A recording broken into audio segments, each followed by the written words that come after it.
Horrível, desprezível, repugnante, bizonha, enfadonha e vários outros adjetivos que eu poderia ficar aqui horas falando.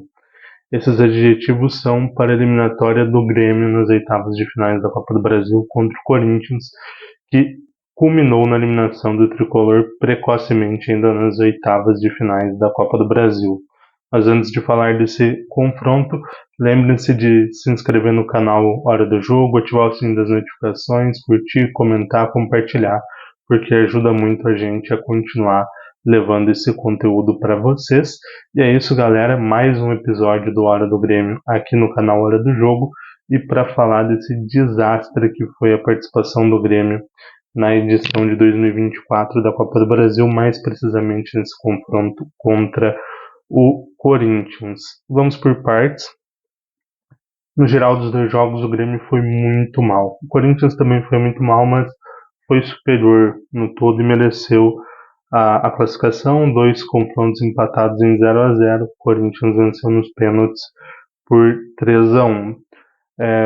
Quando eu falei de irmos por partes, vamos primeiro à escalação do Grêmio, a montagem do time pelo técnico Renato Portaluppi, que mais uma vez vai muito mal e segue com a sina dessa temporada terrível que ele vem fazendo, desse trabalho bizonho que ele vem fazendo ao longo da temporada, coisa que eu já falei em vários episódios do Hora do Grêmio, também lá no quadro, dentro do nosso programa semanal de segunda-feira. Algo que eu já tinha falado nos últimos vídeos. O monstrengo tático que o Renato criou com os três zagueiros ali, que até funciona para liberar os laterais, o João Pedro pela direita e o Reinaldo pela esquerda, mas que destrói o meio de campo da equipe, fica um meio de campo despovoado, um meio de campo em que o Grêmio perde numericamente, depois perde em questão de marcação, perde em questão de criação.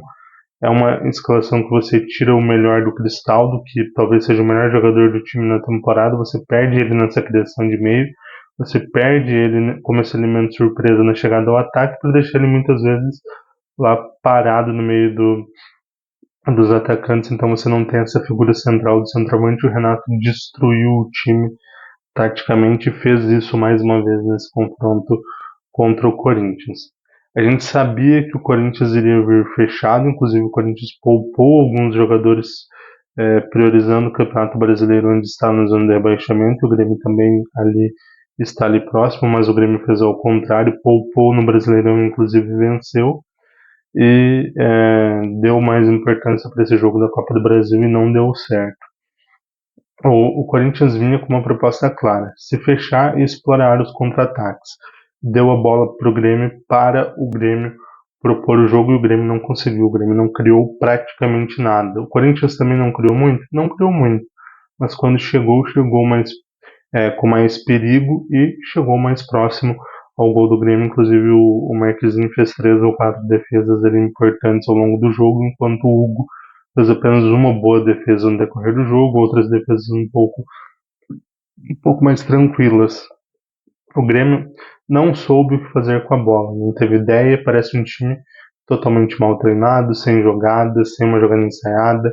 É um time que não sabe o que quer fazer dentro de campo, o que quer fazer com a bola, o que quer fazer sem a bola, como recuperar essa bola, e quando tem a bola não sabe o que fazer. É um time que praticamente não cria, é um time sem qualquer tipo de ideia, e isso é muito reflexo do péssimo trabalho que o treinador Renato Portaluppi vem desempenhando ao longo da temporada.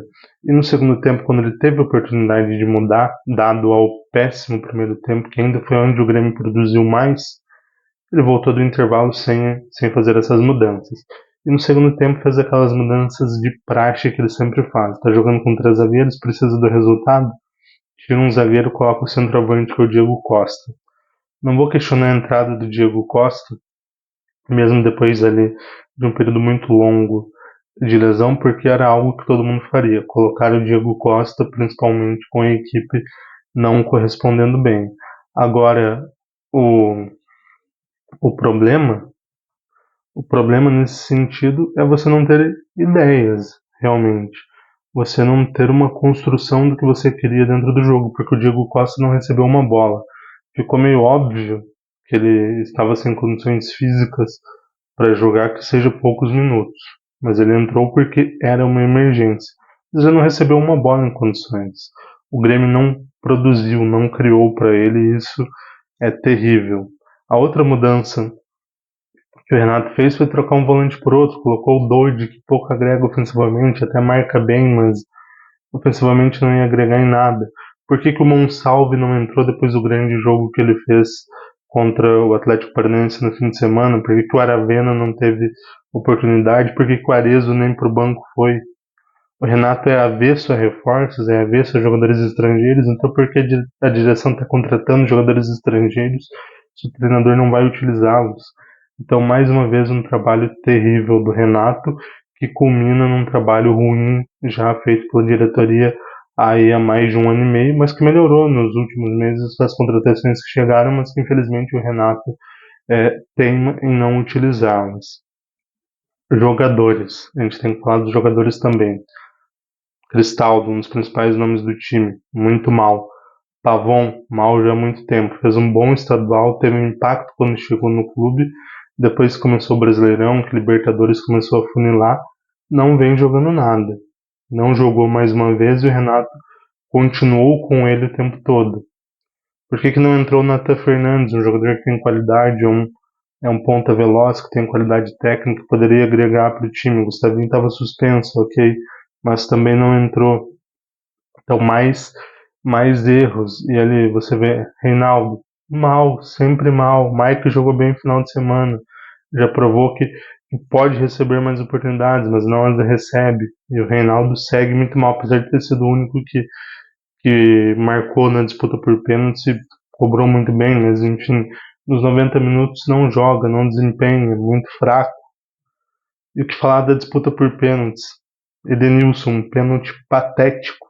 Chutou 3, 4 metros para cima da baliza. Pênalti horrível, ele entrou só para bater pênalti.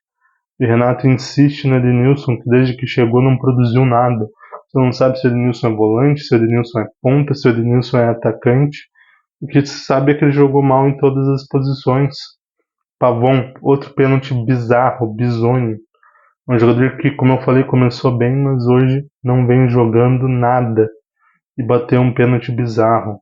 Cristaldo, um jogador que tem crédito, mas também bateu um pênalti ruim, a meia altura, fraco. Méritos pro Hugo? Méritos, mas foi um pênalti mal batido. Então, vários e vários erros que culminaram numa eliminação para, desculpe, para um time fraco. O time do Corinthians hoje é muito fraco. É talvez o pior time do Corinthians aí em 15 anos. Provável que seja o pior time do Corinthians desde o rebaixamento lá em 2007. Um time muito ruim. O Grêmio não é um time tão bom assim, dado o que vem fazendo na temporada. Sim, concordo. Mas pode mostrar mais, principalmente após a chegada das novas peças. Mas o trabalho do técnico Renato Portaluppi não progride e não tira o melhor dessas peças. O alento. O futebol é o único esporte onde você pode se recuperar logo depois da queda. Sábado tem jogo contra o Cuiabá pelo Brasileiro, o Grêmio ainda segue ameaçado pelo rebaixamento e é um confronto direto de uma equipe contra uma equipe que está nessa briga. É o momento de se recuperar. Terça-feira já tem Libertadores novamente no Couto Pereira contra o Fluminense. Jogando esse futebolzinho, o Grêmio perde os 2 jogos. Mas tem que se recuperar, tem que mostrar algo a mais. O Renato tem que mostrar o trabalho. Ele fala tanto desse trabalho, da qualidade que ele tem enquanto treinador, precisa mostrar agora. E os jogadores também precisam ter uma postura melhor. Precisam começar a jogar, precisam começar a desempenhar, porque time e estrutura para mais tem. Agora, isso precisa ser demonstrado dentro de campo, algo que em pouquíssimos momentos dessa temporada foi mostrado, e a torcida está sempre lá ajudando, auxiliando e torcendo e dando seu apoio, como vem dando nos jogos fora do Rio Grande do Sul, fora da arena, seja no Couto Pereira, na Arena Condá, em Caxias, seja onde for. Então, precisa dessa mudança para que a equipe pelo menos se livre do rebaixamento com maior tranquilidade no Campeonato Brasileiro. Mas é isso, galera. Deixe seu comentário aqui no vídeo sobre o que você achou da atuação do Grêmio, sobre a atuação do Corinthians, que passou merecidamente, como eu mencionei anteriormente. E lembre-se de curtir, comentar, compartilhar. É isso aí. Valeu!